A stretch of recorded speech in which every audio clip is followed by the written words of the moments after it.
Bonjour à toutes, bonjour à tous.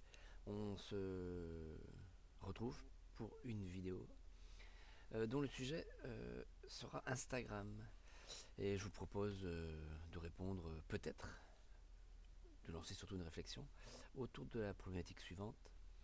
Comment en est-on arrivé finalement à préférer Instagrammer sa vie plutôt que la vivre?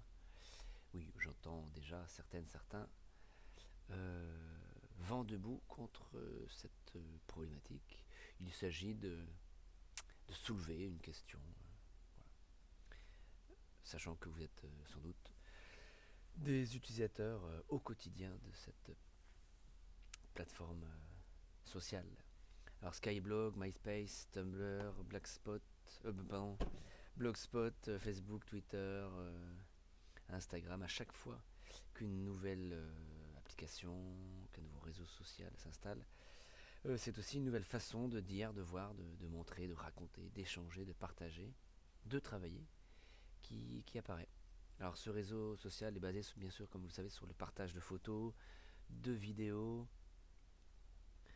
Il a été créé en octobre 2010 et il a été élu l'année suivante application de l'année, avant d'être acheté en 2012, donc très tôt, par Facebook pour à peu près 1 milliard de dollars. Instagram, c'est aussi finalement avoir un aperçu de la vie des gens.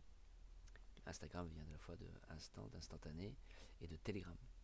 Alors bien sûr, Instagram développe une esthétique très particulière, où finalement le plus important c'est le sentiment qui se dégage des choses qu'on vit à l'instant présent. Les Anglais, les Américains parlent de mood. On y ressent aussi de d'émotions positives, d'où son succès. On ne clash pas sur Instagram normalement. Mais bon, on va le voir, à force de montrer que ce qui est beau, que ce qui est positif, on crée sans doute ou peut-être un malaise. Alors le pari des créateurs était de permettre à chacun de créer de belles images sans avoir besoin de maîtriser les bases de la photographie. On peut dire merci aux filtres, hein. Il y en avait à peu près 11 au départ, aujourd'hui il en existe une quarantaine.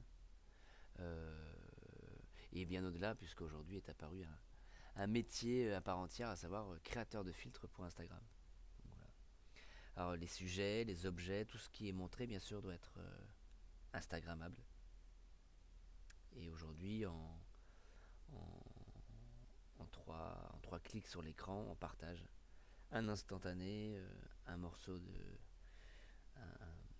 une bribe d'émotion. Alors désormais c'est le sixième réseau le plus populaire, derrière Facebook, YouTube, WhatsApp, Messenger et WeChat. En France c'est le quatrième, à peu près 18 millions d'utilisateurs. Facebook c'est 35, Messenger 26, YouTube 19, WhatsApp 15, Snapchat 13, Twitter 10, Pinterest 8 et TikTok 4 millions. Mais la progression va être phénoménale cette année. Alors la pub va arriver en 2015 sur ce réseau social Instagram.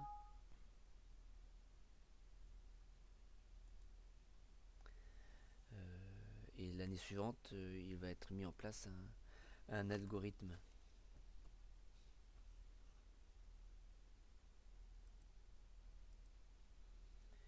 Et cet algorithme va faire que les applications désormais n'apparaîtront plus dans l'ordre chronologique.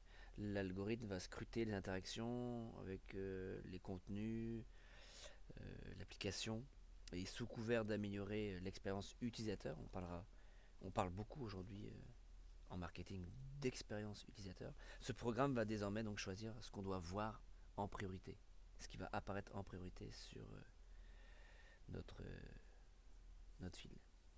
En 2019, les utilisateurs ont demandé le retour à l'ordre chronologique.